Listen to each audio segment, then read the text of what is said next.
আসসালামু আলাইকুম ওয়া রাহমাতুল্লাহি ওয়া বারাকাতুহু।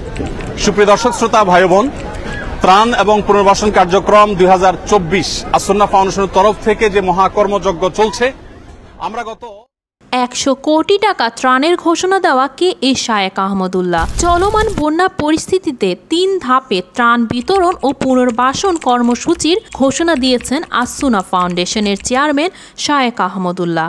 দেশের সাম্প্রতিক এই বন্যার সর্বমোট 100 কোটি টাকার সহায়তা দেওয়ার ঘোষণা দিয়েছেন তিনি।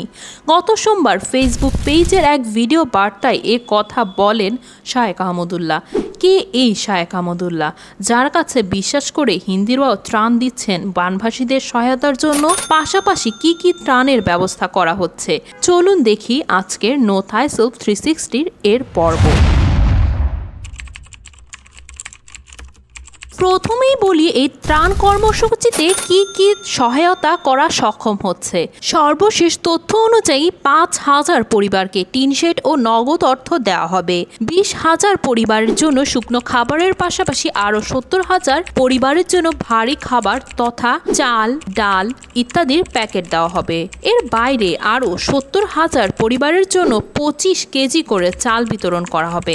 গত রবিবার আসুনা ফাউন্ডেশনের পক্ষ থেকে বাংলাদেশের সেনাবাহিনীর কাছে 3টি কাভার্ড ভ্যানে 4,100 পরিবারের জন্য ত্রাণ সামগ্রী হস্তান্তর করা হয়। তা পরদিন সোমবার হেলিকপ্টারে বোটের মাধ্যমে সিলেট, চট্টগ্রাম ও কুমিল্লার অতি দুর্গম এলাকায় বিতরণ করা হয়। এর আগে গত 24 আগস্ট ত্রাণবাহী স্বেচ্ছাসেবী দল নিয়ে ফেনী, দাগনভূঞা উপজেলার একটি দুর্গম এলাকায় পৌঁছে ত্রাণ সামগ্রী বিতরণ শুরু করেন শায়েক আহমদুল্লাহ।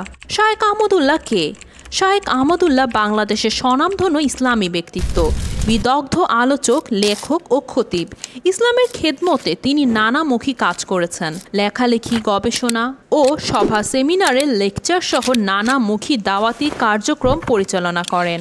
এদিকে অন্তর্বর্তীকালীন সরকারের একজন উপদেষ্টা হবার প্রস্তাব পেয়েও তিনি ফিরিয়ে দিয়েছিলেন এবং নিজের ফেসবুক পেজে তিনি লিখেছেন, আমার অযোগ্যতা সত্ত্বেও আপনারা অনেকে গত 2 দিন ধরে আমার নাম প্রস্তাবনা করেছেন এবং আমার প্রতি আস্থা প্রকাশ করেছেন, যার উপযুক্ত আমি ছিলাম না। তাদের সবার প্রতি আমি কৃতজ্ঞ। মহান আল্লাহ তাআলার ভালোবাসা ও সুধারণার উত্তম বিনিময় দান করুক। তো দর্শক, এই স্বনামধন্য ইসলামী ব্যক্তিত্ব সম্পর্কে আপনার কি মতামত?